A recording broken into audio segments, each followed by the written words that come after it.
धेनुम् श्रवणपटे यतिवरा महावाक्य जनार्दन सच्चिदानंद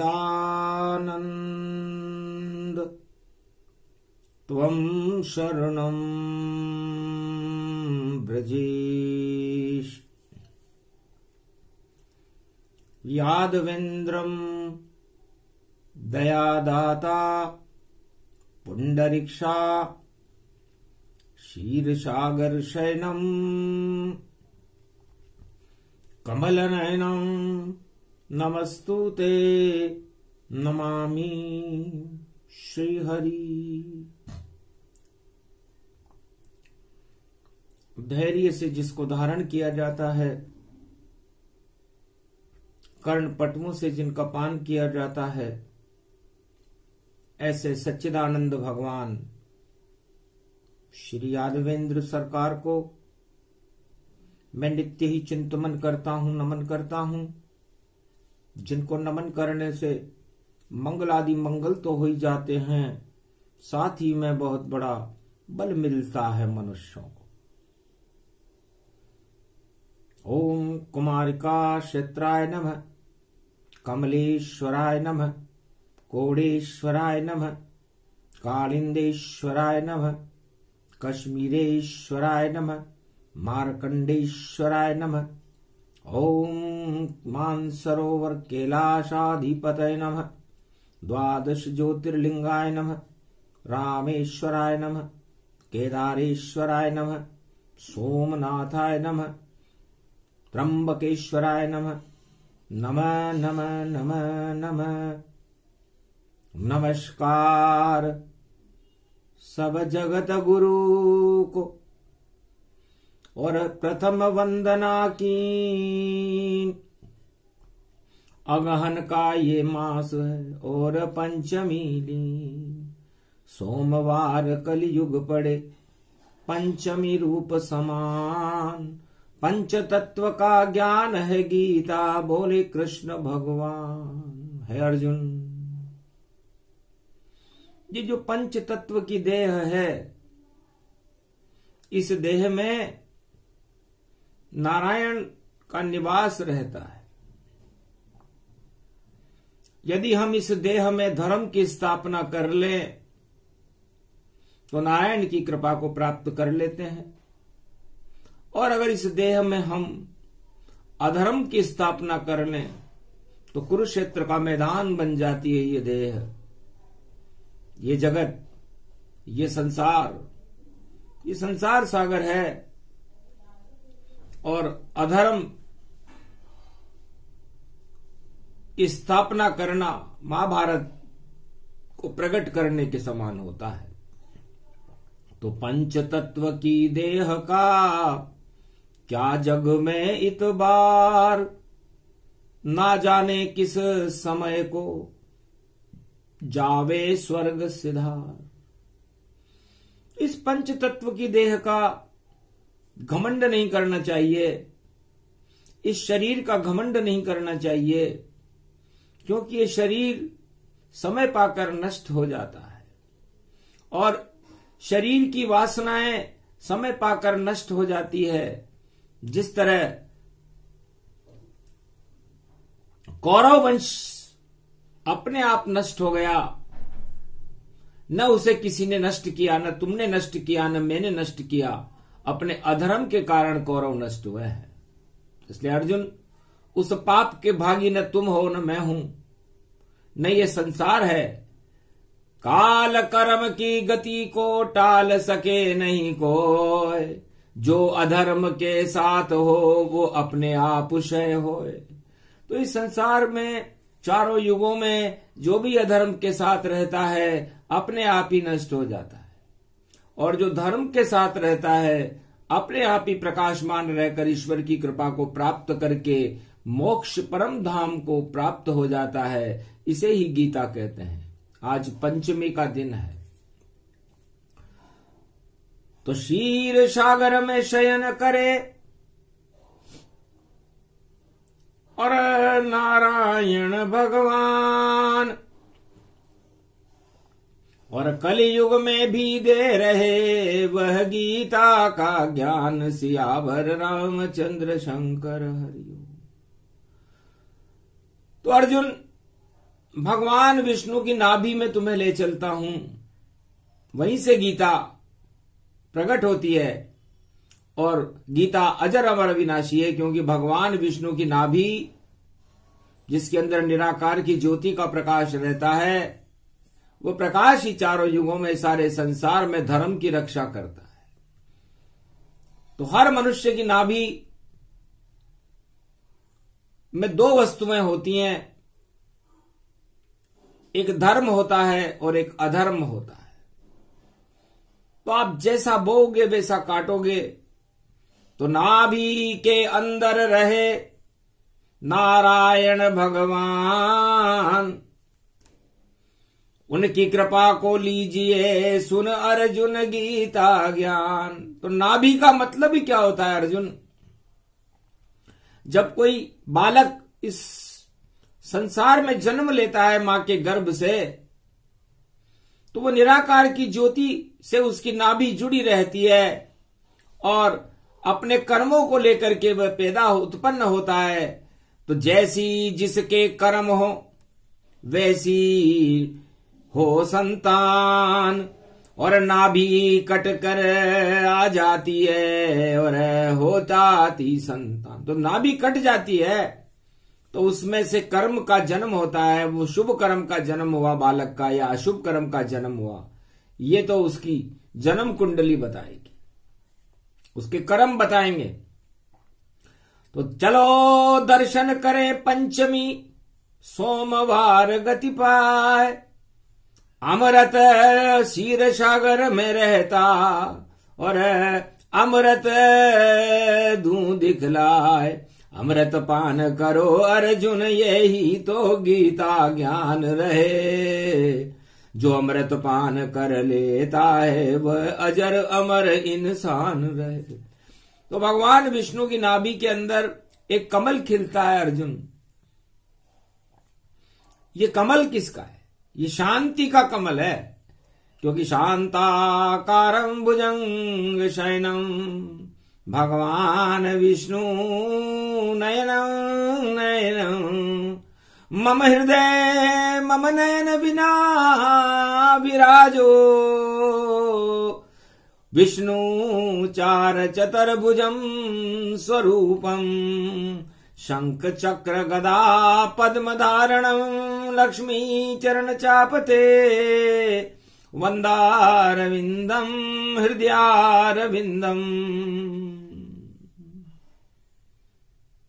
बस पूरी गीता नाभि से ही प्रारंभ होती है भगवान विष्णु की, और नाभि में ही सदा खिली रहती है। तो भगवान विष्णु का नाभि कमल है गीता। अवतार तो उसे जब उपयोग लेना होता है मृत्युलोक में तब गीता का अवतरण करते हैं। तो भगवान कृष्ण ने अपनी नाभि कमल में ज्ञान को प्रकट करके गीता को प्रकट किया। इसलिए गीता का जन्म भगवान कृष्ण की नाभि से हुआ, 5686 वर्ष पहले हुआ। और उसको पान करने वाला अर्जुन तुम हो, तो उस ज्ञान का अर्जुन करने के लिए तुम ज्ञान की संतान बन गए हो। तो शुभ शुभ हो गया, ज्ञान की कृपा तुम्हारे होए, अजर अमर अविनाशी बन गए, तुम्हें मार सके नहीं कोई। इसलिए अर्जुन, भगवान विष्णु की नाभि का अमृत गीता बनकर जब अवतरित हुआ, तो सबसे पहले जैसे मां अपने बच्चे को दूध पिलाती है, तुम बालक बनकर के भगवान कृष्ण की आत्मा का दुग्धपान, ज्ञान का दुग्धपान तुमने किया, तो तुम सशरीर वैकुंठ को आओगे। क्योंकि क्षय भी कहीं नहीं हो सकता, अग्नि भी तुम्हें नहीं छू सकती, और देखो कोई शक्ति भी और पास तुम्हारे रह नहीं सकती। अग्नि और बर्फ तुम्हें कभी गला नहीं पाए, कैसी भी अग्नि लगे तुम्हें जला नहीं पाए, कैसा भी हो अस्त्र शस्त्र काट सके नहीं तो। इतनी शक्ति गीता में जो कृष्ण की नाभि हो। तो कृष्ण का नाभि कमल है, और नाभि कमल से उन्होंने जिस अमृत को प्रकट कर दिया, कुरुक्षेत्र महाभारत के मैदान में हस्तिनापुर में प्रकट किया, तो हस्ती बन गई। तो गीता हस्ती भारत की, और शक्ति कृष्ण भगवान। जो भी इसका पान करे उसकी बढ़ जाए शान। सियावर रामचंद्र शंकर हरिओम। तो विष्णु की नाभि को देखो, जो कमल वहां पर खिलता है, उस कमल से ज्ञान उत्पन्न हुआ, वह शिव का रूप ही बनता है। तो ज्ञान निकला। तो ज्ञान कभी नहीं मरता, चारों युगों में मरता ज्ञान है, और ज्ञान शिव का रूप है। तो ज्ञान से शिव बनते हैं, और शिव कल्याण को कहते हैं।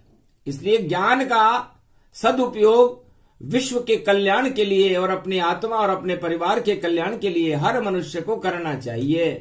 तो सबसे पहले नाभि में, और जाकर देखो ताय, सूक्ष्म रूप बनो तुम अर्जुन, फिर तुम झांको आए, कि नाभि में क्या शुभ रहे और क्या है अशुभ समान।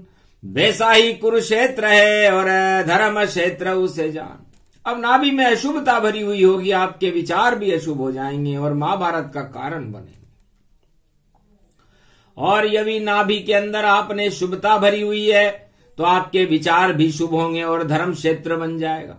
तो धर्म क्षेत्रे कुरुक्षेत्रे श्री कृष्ण वाच्ये गीता वरदायनी मंगलदायनी भाग्यवर्धक शक्तिवर्धक भारत वर्धक जगत गुरु भगवान श्री कृष्ण वाच्ये।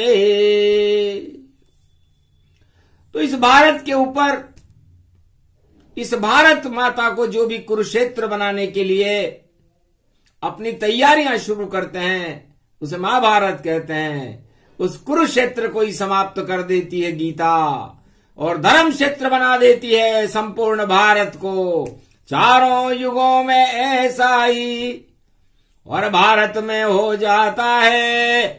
कर कोई करे यहाँ कुरुक्षेत्र, तो धर्म क्षेत्र बन जाता है। महाभारत होता है भारी, महाभारत नष्ट हो जाता है। ईश्वर की कृपा होती भारत, तो भारत का सारथ कृष्ण बनवाता है। भारत का सारथी बनकर के मैं खड़ा हुआ हूं अर्जुन, और मैं इस नाभि में, इस भारत में, भारत भी एक नाभि है, अणु है, और ये अणु भारत पूरे त्रिलोक में धर्म का अणु है। यह भगवान का दूसरा भवन है, और भारत का भगवान का पहला भवन वैकुंठ है। तो भगवान की नाभि में विष का अणु है, तो सारे त्रिलोक के विष का पान भगवान विष्णु करते हैं, और उस विष को शेष जी ग्रहण कर लेते हैं। तो क्षीर सागर में तो सदा ही अमृत भरा रहता है।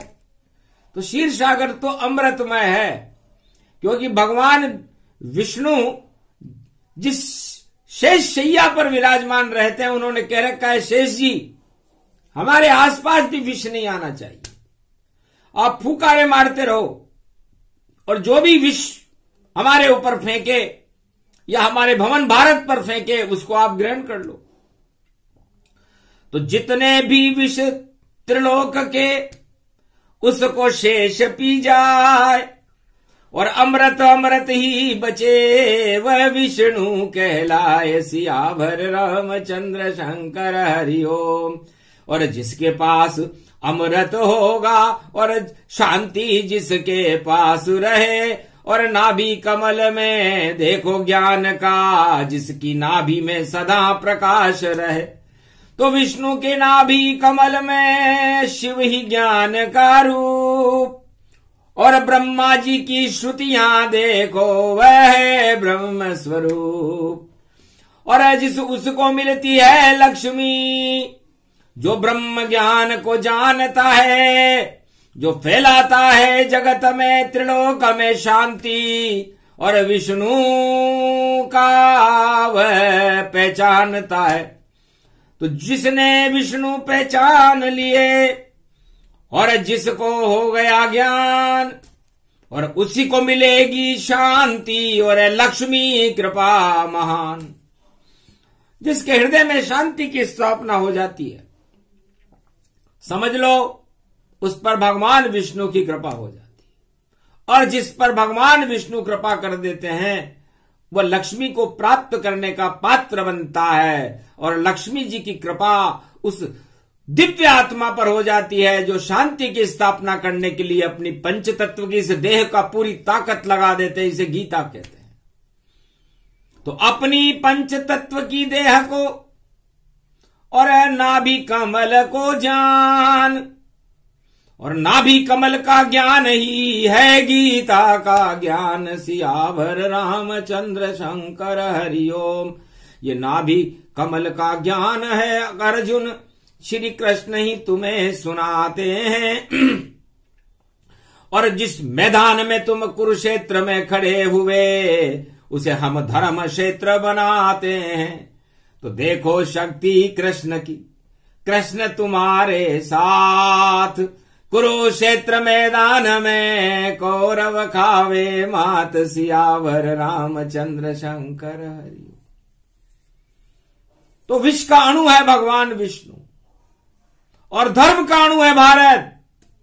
यहां पर अधर्म रह नहीं सकता, और अधर्म आ गया तो महाभारत होता है, और उस महाभारत का परिणाम ये धर्म उस महाभारत को समाप्त कर देता है। उसे कुरुक्षेत्र जंग मैदान ऐलान कहते हैं। तो चारों युगों में, हर युग में धर्म क्षेत्र को कुरुक्षेत्र बनाने का प्रयास दानव शक्तियां करती है, और कुरुक्षेत्र को धर्म क्षेत्र बनाने का काम गीता करती है और भगवान करते हैं। ये चारों युगों की परंपरा है, इसे गीता कहते हैं। गीता भगवान विष्णु की नाभि से प्रारंभ होती है और नाभि पर ही उसका लय हो जाता है। तो गीता कभी पूरी नहीं, और ये तो ज्ञान अनंत, और गीता की शक्ति देखो, और भारतवर्ष अनंत। तो अनंत समय से भगवान विष्णु की नाभि में ये कमल खिला हुआ है, उसे ज्ञान कहते हैं, भगवान के चरित्र कहते हैं। और तुलसीदास जी ने लिखा, भगवान शंकर भी कहते हैं अपने अनुभव में कि हरि चरित्र हरि रूप अनंता, गावे कहें वेद श्रुति संत। तो इस ज्ञान की श्रुतियां 4 वेद 6 शास्त्र और 18 पुराण बन जाती है, लेकिन ज्ञान फिर भी अनंत ही रहता है, अनंत ही रहेगा, उसे कोई पूर्ण नहीं कर सकता। इसलिए ज्ञान की पूर्णता भगवान विष्णु है, और अज्ञान की पूर्णता अधर्म है, और अधर्म को समाप्त करना भगवान विष्णु का धर्म है। इसलिए भारत भगवान विष्णु का दूसरा भवन है। यदि भगवान विष्णु वैकुंठ में नहीं मिले तो सारे संसार बालक राक्षसों को, संतों को और मानवों को और भक्तों को सोच लेना चाहिए कि भगवान इस समय भारत में है। और चारों युगों में हे अर्जुन ऐसा ही होता है। जब वैकुंठ हो खाली खाली तो भारत में भगवान मिले, और जब जब बातें भगवान भारत में तो भारत की ऊंची शान मिले। यहां ज्ञान मिले अज्ञान हटे, और धर्म का रूप विशाल बने, और धर्म क्षेत्र ये भारत है, और धर्म अणु भगवान बने। तो हे अर्जुन, इस कलयुग में मैं धर्म का अणु बना हुआ हूं, और अधर्म का नाश करने के लिए मैं कुरुक्षेत्र जंग मैदान में खड़ा हुआ हूं। अगन का महीना है और पंचमी है, और पूरी शक्ति से मैं और सारे जगत को देख रहा। सारे जगत में अंधेरा है, और अधर्म का बोलबाला या रहा। 2022 में जब भगवान विष्णु ने अपनी तीसरे नेत्र से सारे संसार को देखा तो अधर्म का बोलबाला देखा, धर्म का नाम निशान नहीं देखा। केवल भारत के अंदर सूर्य का प्रकाश था, वृश्चिक राशि का प्रकाश था। वृश्चिक राशि के अंदर दो वस्तुएं होती है, काल की राशि है, वृश्चिक 8 की राशि है, और यदि इसमें सूर्य का प्रकाश हो जाए तो अर्जुन, ये ज्योतिष ज्ञान बता रहा हूं, क्योंकि ज्योतिष से ही तो महाभारत की लीला देखी जाती है। तो संसार में किसी भी मनुष्य के कुंडली के अंदर अर्जुन, यदि 8 नंबर में सूर्य आ जाए तो वह व्यक्ति अपने पूरे परिवार को तार देता है। सूर्य जैसा प्रकाश हो जाता है। 8वें घर से यदि आप सूर्य को देखेंगे तो उसका शुक्र पर प्रकाश होगा, और शुक्र दूसरे घर को कहते हैं, तो दूसरा घर भारत मेरा ही है।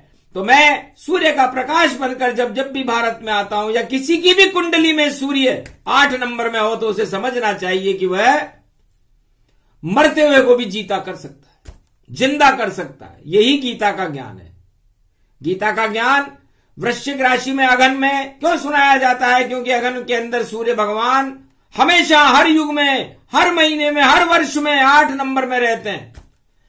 तो किसी की भी जन्म कुंडली के अंदर 8 नंबर में सूर्य बैठा हुआ हो तो समझ लेना चाहिए कि वह व्यक्ति अपने परिवार में किसी को मरने ही नहीं देगा। और ऐसे व्यक्ति जिसकी कुंडली में 8 नंबर का सूर्य हो, देखे खोल करके अपनी जन्म कुंडली को, और कोई मर रहा हो तो उस व्यक्ति को बुला ले। जब तक वो व्यक्ति वहां से उठकर नहीं जाएगा, वो व्यक्ति मर नहीं सकता जो मरणासन अवस्था में पड़ा हुआ है। इतनी शक्ति 8 नंबर के सूर्य में होती है। और 8 नंबर का सूर्य भगवान कृष्ण बने हुए हैं, क्योंकि अष्टमी को पैदा हुए हैं और अगन का महीना है। तो सूर्य वंश में उस समय सूर्य उनके 8वें गर्भ में है, और 8वें गर्भ से मृत्यु होती है। और महाभारत मैदान में खड़े हुए हैं। तो अर्जुन, तुम्हें तो मरने नहीं दूंगा, क्योंकि मैं 8वें शक्ति से तुम्हारे साथ हूं। और जो मेरे सामने आएंगे और जो मेरे को छोड़कर जाएंगे, तो ये कुरुवंश होगा, जो भगवान से लड़ाई करने के लिए खुद आ रहा है। तो सारे अपने आप ही मर जाएं तत्काल, वृश्चिक राशि का सूर्य भी करता बड़ा कमाल, अगहन में ही ये आता। तो ये चारों युगों के वेद प्रमाण दे रही है वाणी कि 8वें घर का सूर्य चमत्कारिक होता है, उसे खराब नहीं मानना चाहिए। खराब कब होता है अर्जुन? जब जिसकी कुंडली में 8 नंबर में सूर्य हो और वह पराई स्त्रियों पर नजर डाले या गलत काम करे, कुकर्म करे, तो वह भी नष्ट हो जाता है। ये वेद प्रमाण है। ये वो ज्योतिष है जिसको भगवान बताते हैं, और भगवान के गर्भ में रहती है, नाभि में रहती है। तो नाभि कमल में 8 होता है और 8 में ही ठाठ होता है। तो 8 अंक में सूर्य हो जिसके, देखो भाग्यवशाली है। और इतना सूरज चमके भैया, शमशान में भी यदि सूर्य चमक जाए तो फिर वहां पर मृत्यु कैसे आएगी, काल कैसे आएगा? इसे जब तक अर्जुन मैं तेरे साथ खड़ा हूं, तेरा काल आ ही नहीं सकता। और ये कुरुक्षेत्र का मैदान शमशान है, और काल ऊपर मंडरा रहा है इस 18 अक्षौणी सेना के। और इस 18 अक्षौणी सेना में से का पतन का समय है, क्योंकि ये भगवान कृष्ण रूपी सूर्य और चंद्रमा से युद्ध करने की तैयारी कर रहे हैं, उन पर वार करेंगे। तो जिसके सूरज 8 में, उसे मार सके नहीं कोई, जो भी मारने आए उसको वह अपने आप क्षय होए। तो जिसकी कुंडली में 8वें घर में सूर्य हो, उसके कैसा भी शत्रु हो, अपने आप ही समाप्त हो जाता है। तो गीता का ज्ञान है ये, पंच तत्व का ज्ञान। और विष्णु की नाभि में देखो भरा है गीता ज्ञान। तो भगवान विष्णु की नाभि से प्रारंभ करते हैं गीता। ये 5वां तीर छोड़ रहे हैं हम नाभि से। रावण की नाभि में गया राम का तीर, सारा अज्ञान समाप्त हो गया और जीवन मुक्त शरीर। ये रहस्य है जो आज भगवान कृष्ण गीता में कलयुग में बता रहे हैं कि भगवान राम ने रावण की नाभि में तीर क्यों मारा। कितनी भी रामायण पढ़ लो, तुलसी वाल्मीकि गति जान, और फिर भी नहीं हो सके रे भैया क्यों मारा रावण को राम। राम उसे तलवार से भी मार सकते थे, गदा से भी मार सकते थे, किसी भी तरह से मार सकते थे, लेकिन राम ने अपनी नाभि से ज्ञान का तीर जब रावण की नाभि में छोड़ा तो उसमें अज्ञानता ही समाप्त हो गई और ज्ञान का प्रकाश हो गया, पूरी गीता ही प्रवेश करा दी और रावण का मोक्ष हो गया। तो गीता मोक्षदायिनी है। अब आप कहोगे कि गीता तो वहां थी नहीं, वहां तो राम भगवान, अरे गीता कभी नहीं अवतरित हो, वह तो देखो विष्णु का ज्ञान। तो भगवान विष्णु की नाभि में रहती है गीता, इसीलिए तो उसकी जयंती मनती है, क्योंकि वो मुरझाता नहीं है। भगवान विष्णु का नाभि कमल कभी किसी ने मुरझाता हुआ देखा हो तो बता दो। सारे कमल मुरझा जाते हैं और जब मिलता नहीं चुल्लू भर पानी, तो कमल गए कुमलाए, जब मिला नहीं चुल्लू भर पानी, तो सारे कमल मुरझा जाते हैं और कीचड़ कमल में होए। तो कमल जो मुरझाने वाले कमल हैं वो कीचड़ में खिलते हैं अर्जुन। और भगवान विष्णु का नाभि का कमल क्षीर सागर में खिलता है, अमृत में खिलता है, तो वो मुरझाएगा कैसे। तो कमल कमल बस एक है, विष्णु कमल ही होए, विष्णु की नाभि से निकले और वही कमल अमृत होए। वो अमृत उसी कमल में रहता है, बाकी सारे कमल धूमिल हैं, कीचड़ में मिल जाते हैं, मुरझा जाते हैं। और उस कमल के ऊपर किसका स्थापत्य होता है? उस कमल पर कमला बैठती है लक्ष्मी, तो उस कमल पर अधिकार है लक्ष्मी का। इस कारण प्रिय लक्ष्मी को लगे और लक्ष्मी के खातिर पूरा त्रिलोक और चारों युग में भगे भगे, पर लक्ष्मी तो बस उसी कमल पर देखो दिखाती शान। बाकी सारे कमल ही और सब निस्तेज मान। जितने भी कमल हैं जगत में, त्रिलोक में कहीं भी खिलते हो, सब शून्य है, लक्ष्मी उस पर विराजमान नहीं होती।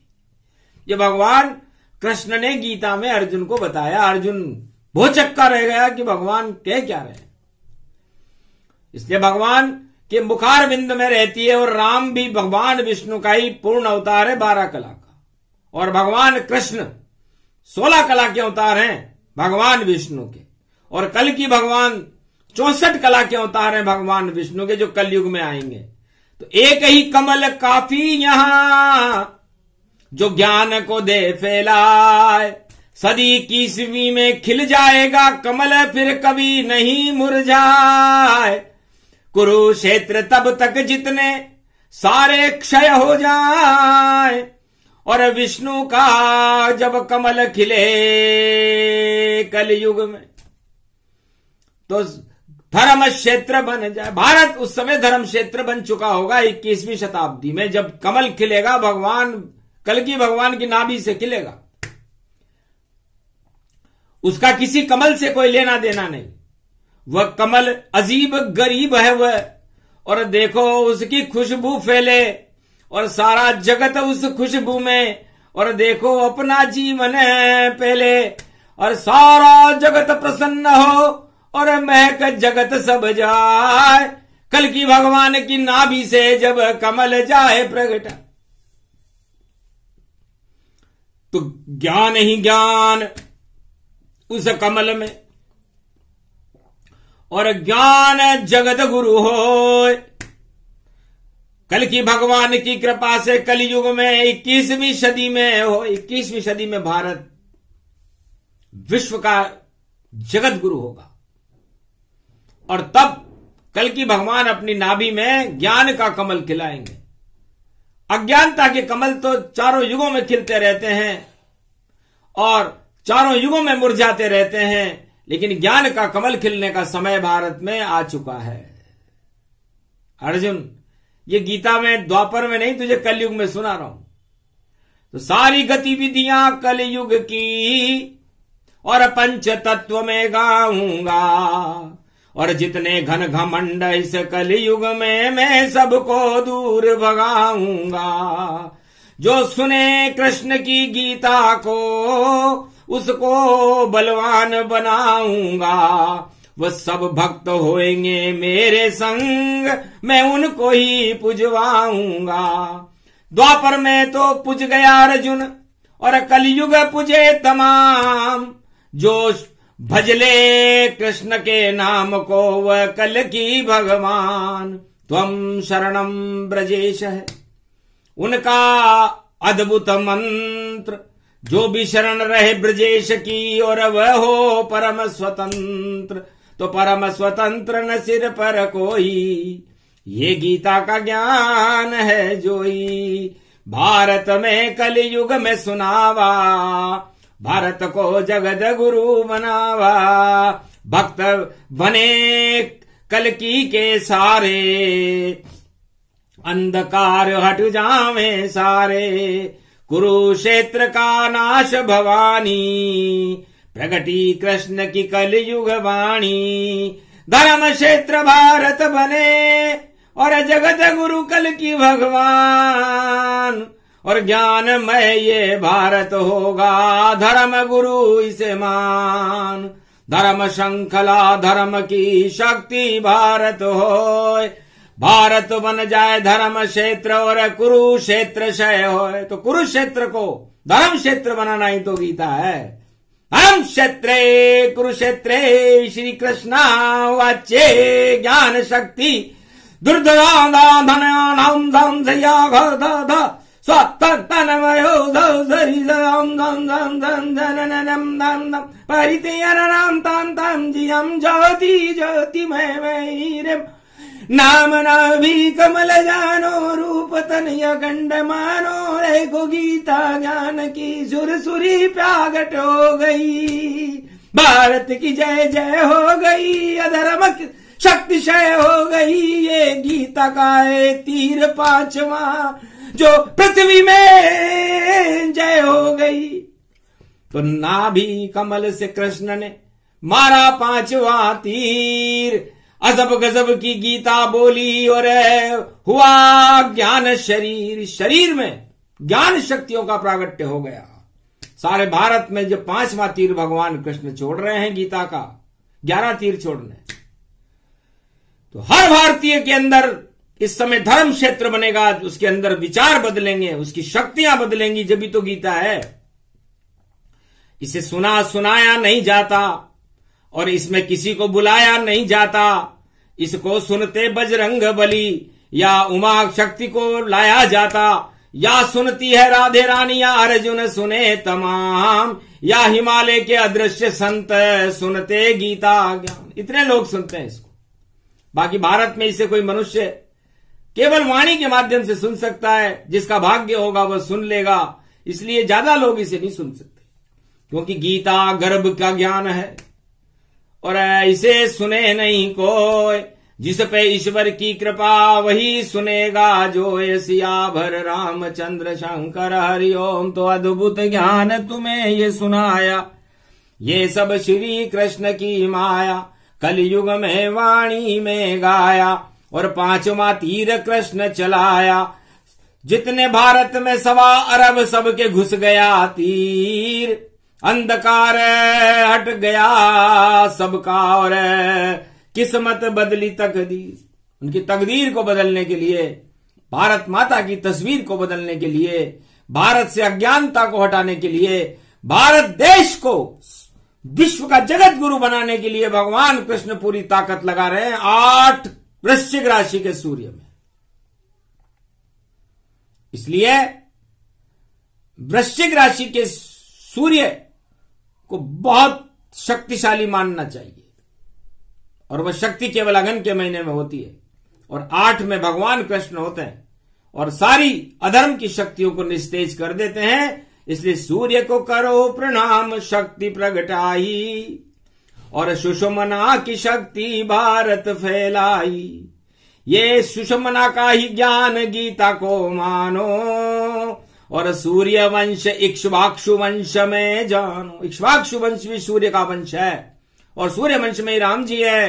तो ये ज्ञान उनकी आत्मा में, उनके प्रकाश में, उस सूर्य की ऊर्जा में सुरक्षित रहता है। और 8 का जब महीना आता है, रात सूर्य वृश्चिक राशि में प्रवेश करते हैं, तभी वो ज्ञान अवतरित होता है, अन्य दिनों में नहीं। इसलिए 1 महीने से ज्यादा नहीं चले गीता ज्ञान, जब तक वृश्चिक में सूर्य है, बोलेंगे कृष्ण भगवान, सुने सुनाए जो इसे। ये गीता का प्रसंग अद्भुत ज्ञान भरा है, इसमें हम सब भारत के संग। श्री कृष्ण के रंग है श्याम रंग इसे जान, भारत पे श्याम रंग चढ़ा रहे हैं, देखो कृष्ण भगवान। तो पूरा भारत कृष्ण में श्याममय हो गया, और इसे ही गीता कहते हैं। तो जिस पर श्याम रंग चढ़ जाए, तो अर्जुन तुझ पर मैंने श्याम रंग चढ़ा दिया, अब तुझ पर कोई और रंग, काम क्रोध मद लोभ के ये रंग नहीं चढ़ेंगे। कोई कितना भी रंगरेज हो, पर रंग चढ़ा नहीं पावेगा। और सबसे बड़ा रंगरेज है श्री कृष्ण, जो तुझ पर रंग चढ़ावेगा। ये ज्ञान का रंग ये गीता है, अर्जुन तुझ पर ये चढ़ा दिया। और भाई को देखो, कृष्ण ने आपस में ही लड़ा दिया। तो लड़ते लड़ते जीत जाओगे, और तुम पांडव गतिमान। और जितने भाई कौरव हैं तुम्हारे, बन जावे शमशान। विजय श्री गीता की होगी, तो ये विजयश्वरी सुनाई। अमोघ शक्तिम सर्वशक्ति जगदम्बे महालक्ष्मी, अर्धंगति दावती झांवती जनकती जमुना। ये शक्ति भारत को प्रदान करते हैं कि भारत में हर आत्मा में ज्ञान रहे, और यहां पर धर्म की जय जयकार हो, और अधर्म का कुरुक्षेत्र हर युग में समापन समारोह होकर के और वह अपने आप ही समाप्त हो जाएं। ऐसी कृपा भगवान कृष्ण इस भारत पर कर दें, ये वाणी की प्रार्थना है, इसे भगवान कृष्ण स्वीकार करें। बोलो जय श्री कृष्ण, जय भारत माता, जय गीता माता। वे भी नष्ट हो जाता है। ये वेद प्रमाण है, ये वो ज्योतिष है जिसको भगवान बताते हैं, और भगवान के गर्भ में रहती है, नाभि में रहती है। तो नाभि कमल में 8 होता है, और 8 में ही ठाठ होता है। तो 8 अंक में सूर्य हो जिसके, देखो भाग्य वैशाली है। और इतना सूरज चमके भैया, शमशान में भी यदि सूर्य चमक जाए, तो फिर वहां पर मृत्यु कैसे आएगी, काल कैसे आएगा। इसे जब तक अर्जुन मैं तेरे साथ खड़ा हूं, तेरा काल आ ही नहीं सकता। और ये कुरुक्षेत्र का मैदान शमशान है, और काल ऊपर मंडरा रहा है इस 18 अक्षौणी सेना के। और इस 18 अक्षौणी सेना में से का पतन का समय है, क्योंकि ये भगवान कृष्ण रूपी सूर्य और चंद्रमा से युद्ध करने की तैयारी कर रहे हैं, उन पर वार करेंगे। तो जिसके सूरज 8 में, उसे मार सके नहीं कोई, जो भी मारने आए उसको वह अपने आप क्षय होए। तो जिसकी कुंडली में 8वें घर में सूर्य हो, उसके कैसा भी शत्रु हो, अपने आप ही समाप्त हो जाता है। तो गीता का ज्ञान है ये, पंच तत्व का ज्ञान। और विष्णु की नाभि में देखो भरा है गीता ज्ञान। तो भगवान विष्णु की नाभि से प्रारंभ करते हैं गीता। ये 5वां तीर छोड़ रहे हैं हम नाभि से। रावण की नाभि में गया राम का तीर, सारा अज्ञान समाप्त हो गया और जीवन मुक्त शरीर। ये रहस्य है जो आज भगवान कृष्ण गीता में कलयुग में बता रहे हैं कि भगवान राम ने रावण की नाभि में तीर क्यों मारा, कितनी भी रामायण पढ़ लो तुलसी वाल्मीकि गति जान, और फिर भी नहीं हो सके रे भैया क्यों मारा रावण को राम। राम उसे तलवार से भी मार सकते थे, गदा से भी मार सकते थे, किसी भी तरह से मार सकते थे, लेकिन राम ने अपनी नाभि से ज्ञान का तीर जब रावण की नाभि में छोड़ा तो उसमें अज्ञानता ही समाप्त हो गई और ज्ञान का प्रकाश हो गया, पूरी गीता ही प्रवेश करा दी और रावण का मोक्ष हो गया।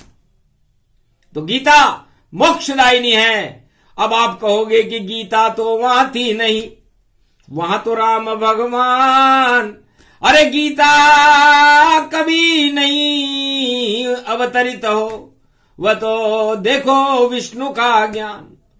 तो भगवान विष्णु की नाभि में रहती है गीता, इसीलिए तो उसकी जयंती मनती है, क्योंकि वो मुरझाता नहीं है। भगवान विष्णु का नाभि कमल कभी किसी ने मुरझाता हुआ देखा हो तो बता दो।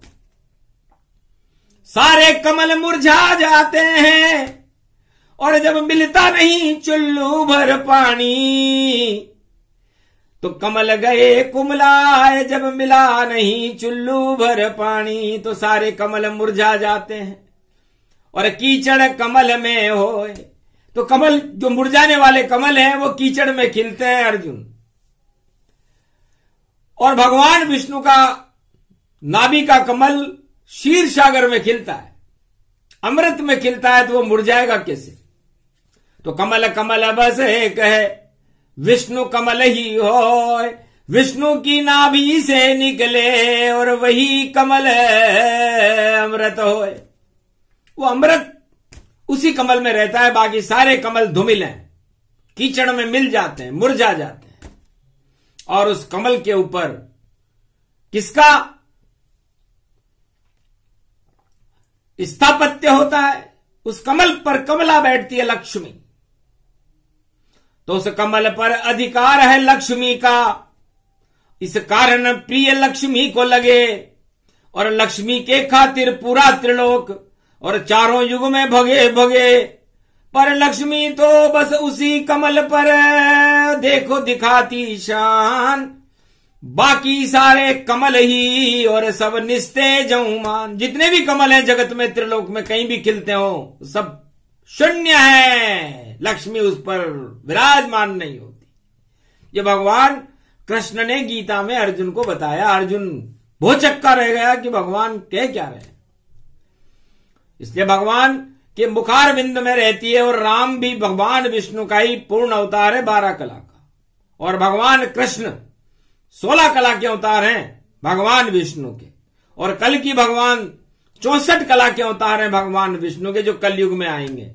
तो एक ही कमल काफी यहां जो ज्ञान को दे फैलाए, सदी की ईस्वी में खिल जाएगा कमल फिर कभी नहीं मुरझाए।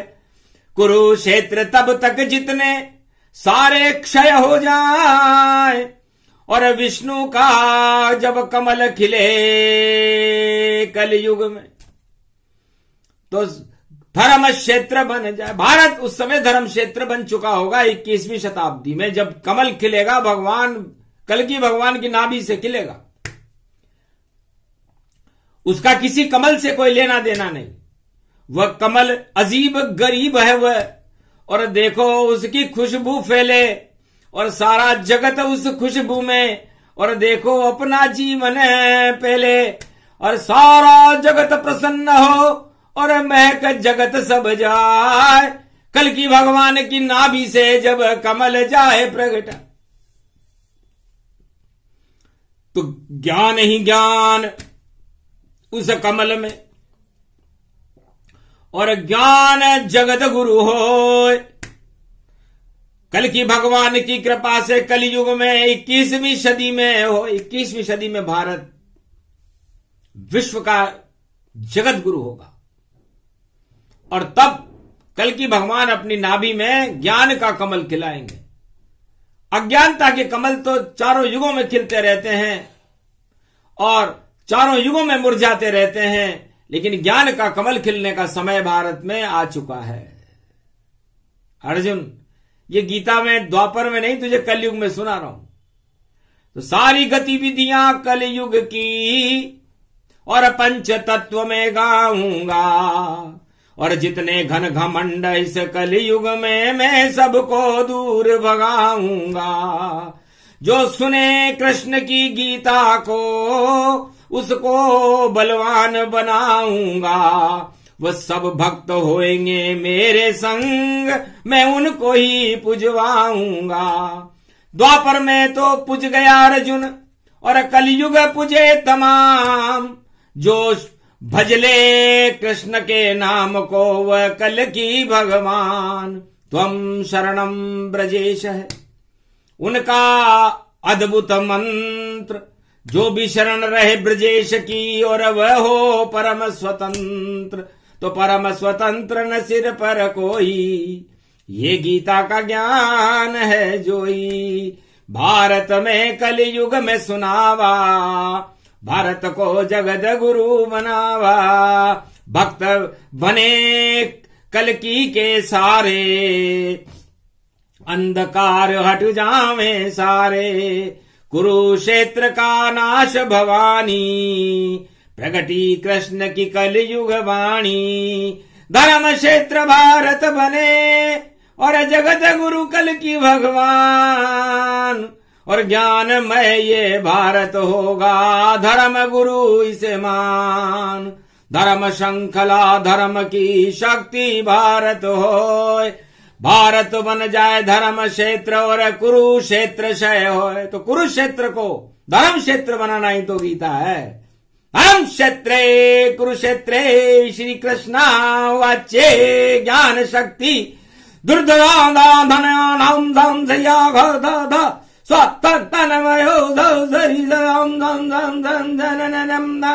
परितेयरनाम ताम ताम जियम ज्योति ज्योतिमय नाम नाभि कमल जानो, रूप तनय गंड मानो। देखो गीता ज्ञान की सुरसुरी प्यागट हो गई, भारत की जय जय हो गई, अधर्म की शक्ति क्षय हो गई। ये गीता का है तीर पांचवा, जो पृथ्वी में जय हो गई। तो नाभि कमल से कृष्ण ने मारा पांचवा तीर, अजब गजब की गीता बोली और हुआ ज्ञान शरीर। शरीर में ज्ञान शक्तियों का प्रागट्य हो गया। सारे भारत में जो पांचवा तीर भगवान कृष्ण छोड़ रहे हैं गीता का, 11 तीर छोड़ने। तो हर भारतीय के अंदर इस समय धर्म क्षेत्र बनेगा, उसके अंदर विचार बदलेंगे, उसकी शक्तियां बदलेंगी, जब भी तो गीता है। इसे सुना सुनाया नहीं जाता और इसमें किसी को बुलाया नहीं जाता।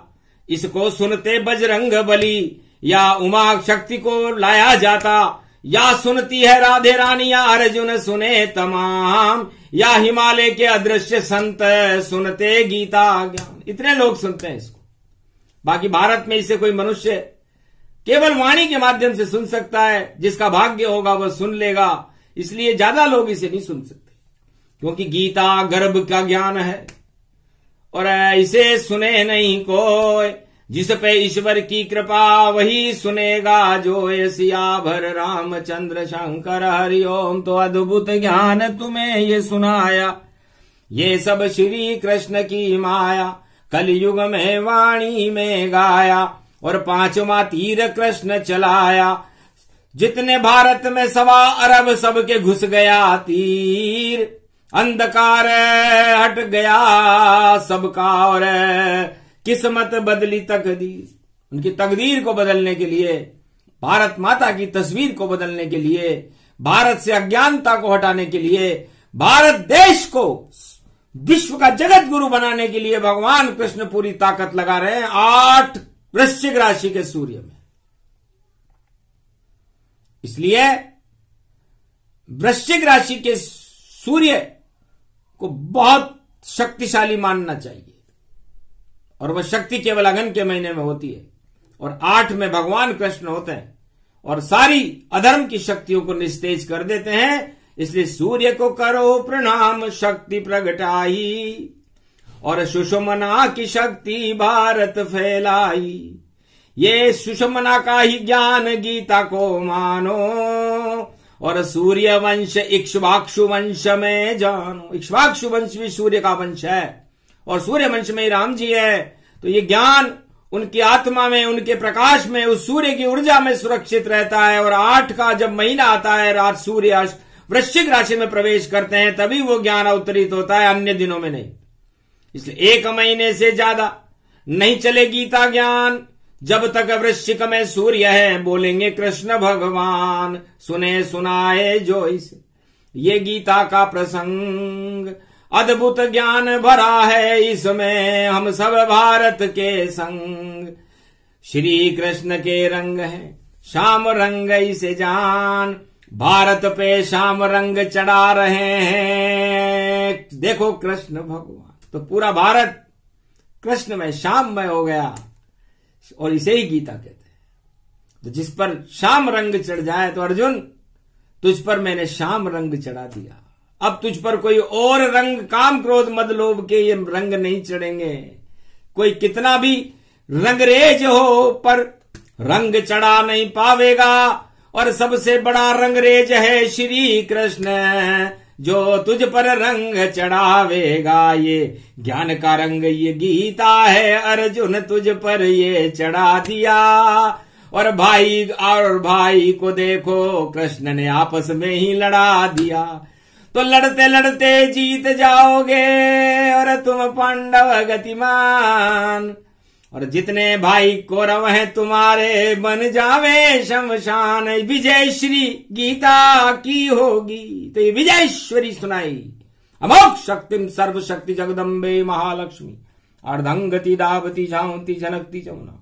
ये शक्ति भारत को प्रदान करते हैं कि भारत में हर आत्मा में ज्ञान रहे, और यहां पर धर्म की जय जयकार हो, और अधर्म का कुरुक्षेत्र हर युग में समापन समारोह होकर के और वह अपने आप ही समाप्त हो जाएं। ऐसी कृपा भगवान कृष्ण इस भारत पर कर दें, ये वाणी की प्रार्थना है, इसे भगवान कृष्ण स्वीकार करें।